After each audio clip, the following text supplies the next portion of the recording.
I'm sure many of you remember the film Megamind.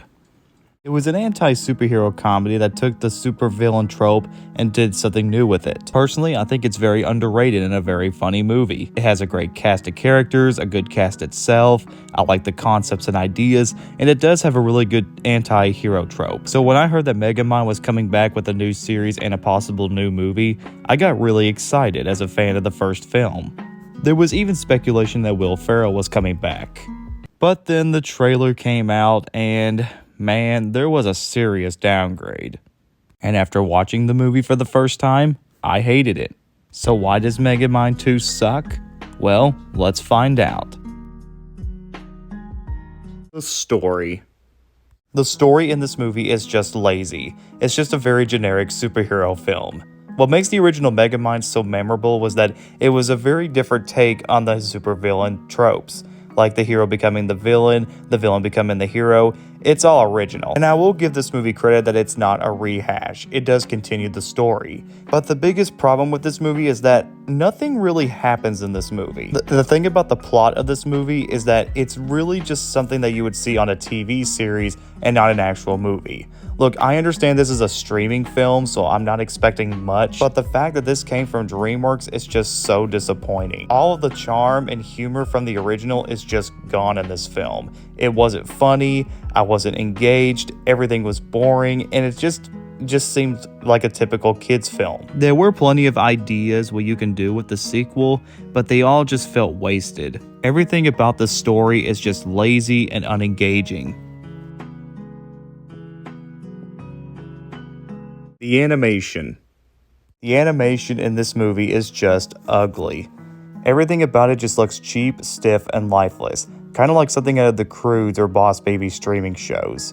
It just looks unappealing and ugly. You would think for a company like DreamWorks they would put so much time and effort into their animation, but that ain't the case here.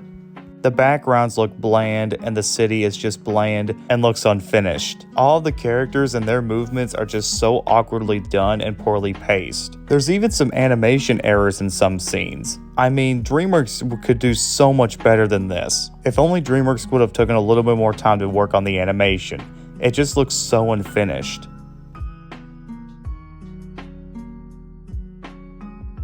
The characters.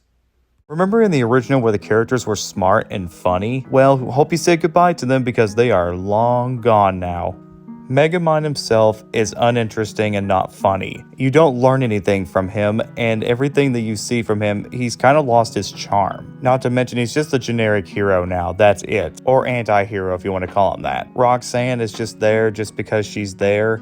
And Minion, well, he's not really called Minion anymore, which I'll give it this, I like what they did with his name.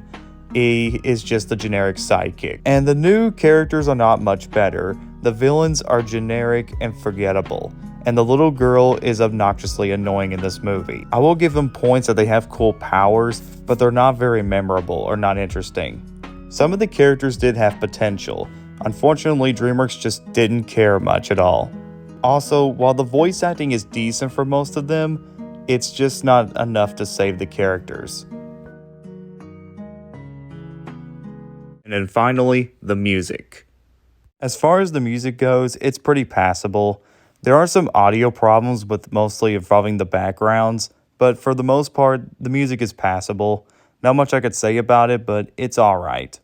So, overall guys, the sad thing about Megamind 2 is that it actually could have worked. There are some ideas and there is potential.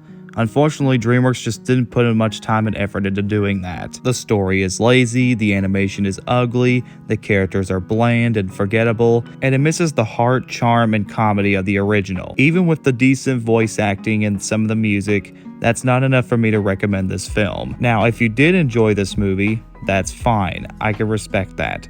But as for me, I'd rather just watch the original again.